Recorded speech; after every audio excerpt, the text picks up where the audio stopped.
Rancho Margot is a ranch and eco-lodge in Costa Rica. It is completely off the grid. The land that has become Rancho Margot was bought in 2004. At that time it was a barren cattle land with almost no vegetation, and in just 10 years it is now filled with trees, plants, and animals, and the most numerous species of birds in Costa Rica. A key factor in the land's rapid regeneration is the sustainable systems that Rancho Margot have put in place. This video shows us some of the most important systems on the ranch work. Thank you for watching, and I hope you enjoyed the film.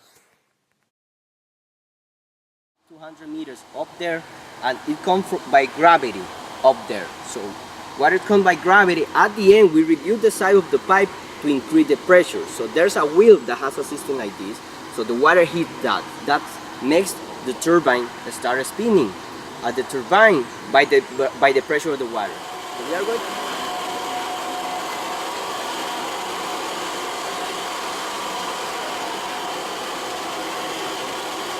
the turbine is spinning, we are creating mechanical energy by the movement.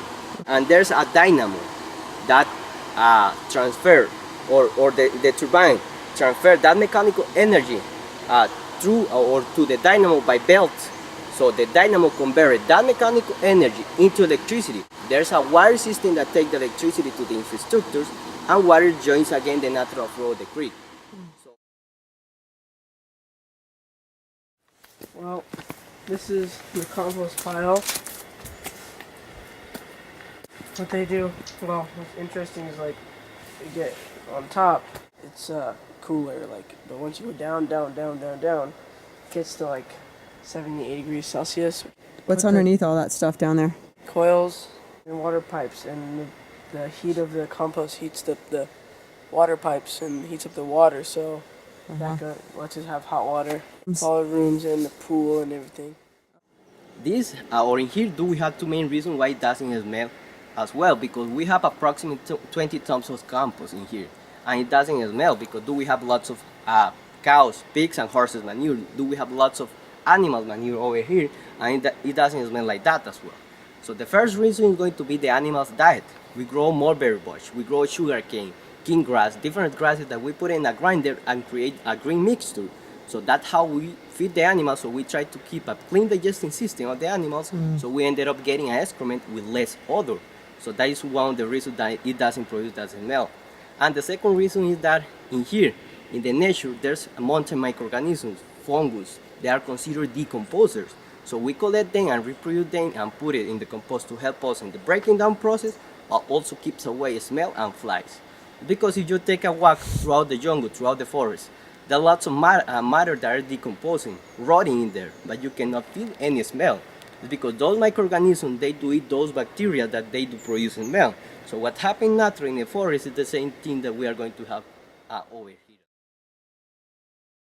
We don't need all this amount of poop. We produce this amount of poop every single day. So we don't need it for the worms. We need to feed the worms not every day. So that way they're going to keep like adding a little of compost. When the worms have like this, so this is all break down. That why we have to add a new one. This is a new one. If you go here, you're going to see the worms. They're all over there. This is, you can see it how this is almost break down, almost turning into that worms compost. This process lasts 30 days as well. They start eating pure cow manure and secrete it. Turn it into that dark soil. So that soil throughout that process is going to be richer in nutrients. That's why this is going to be the fertilizer that we are going to add it to the or aside to the plants, like the fertilizer that you are going to buy in the stores. Okay, so here we have basically just a bunch of poop. But what's very interesting about this poop is in those bags that we showed you in there. Yeah, you can. They're all filled with the poop, and then all that poop creates methane. And the methane is, they have little tubes that come out of the plastic, and the methane goes through the tubes and into the kitchen and creates gas for the kitchen that lights the stoves and lets us cook our food. every container has a drain, so that pressure pushes out this liquid that we have here. This liquid is already processed without the methane gas, because in here you cannot feel that smell. If you smell something, it's going to be more like sulfur, not methane in here. So methane is kept inside there. So the pressure of the water, gas is above, so liquid is below. So the pressure of the water makes the liquid below to goes out in this tank. So this liquid is raw, is reaching or has the main elements, potassium, magnesium, phosphorus. So we place it in that tank. So that's how we use it as a biofertilizer. So we are going to spread it over pastures areas. So those pastures are going to be fertilized by that as well. So we feed the animals by those pastures as well. So that's how we are going to be closing a loop, because this liquid comes back to the pastures comes back to the animals digesting system, and we keep the cycle again.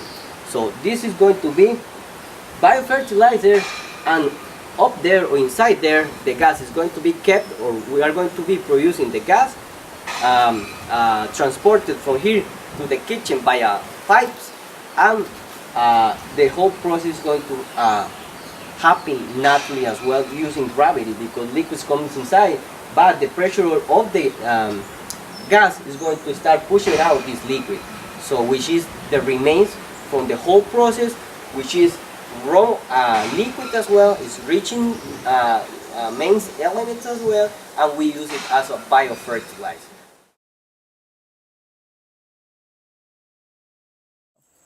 Alright, so this is the main garden, and well, yeah, a lot of volunteers try out here, and they do like they mulch the plants, and they weed them, and they fertilize them with the microorganisms. And with the volunteers, they have a pretty good setup. They come, and if you volunteer, you stay here for free. One, you stay here for free. Two, you get your free food. Three, you get to help the environment and help this whole ranch by just working on all this garden. And yeah, these are the people that make all the food for the kitchen. And yeah, this is the main garden. The idea of the central garden is to have a lot of the daily needs of the kitchen, so it's mainly salad greens and herbs and tomatoes and things you put in a salad. Different plants are kind of planted all over the garden, different plots, and that helps. Say one bed gets infested with bugs. I have lettuce on the other side of the garden that hopefully doesn't get infested, so we can continually harvest the same things. With the upper garden and the lower garden, more like root vegetables or longer term crops. So this central garden makes it easy for us to access every day. And our office is here, so all the volunteers meet here in the morning, plan out the day. That's the center of all the gardening here. 3 questions. Okay, very good. First question, why the name Rancho Margot? That's an easy one. My mother. Your mother? My mother's name was Margot. Yes. So I named it after her, and she's been dead about 30 years, but she's around. Can you describe the land when you first saw it, and like what attracted you to like pick this location? Well, I think that if you look at the way the land laid, and you saw how the water flows, and you saw the way nature wants to take things, you sort of go with the flow. That's what permacultural design is. And this place is a very good design of permaculture. And we take into account the fall of the land so that everything is gravity fed, so that we don't need pumps. We don't consume a lot of electricity. And that's because of the way everything lays out, and because of all the movements that we did to make sure that it reinforces what nature would do anyway. We are borrowing this earth from you guys, these resources, and us meaning your parents, meaning friends' parents and other countries and all the political schemes.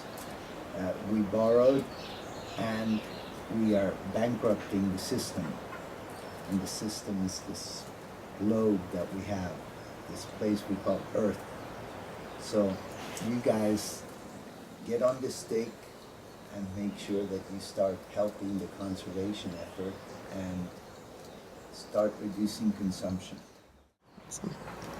My third question. Which do you prefer, a Big Mac or a Whopper? No, a good Whopper is definitely better than a good Big Mac. Yes. There's no doubt about that.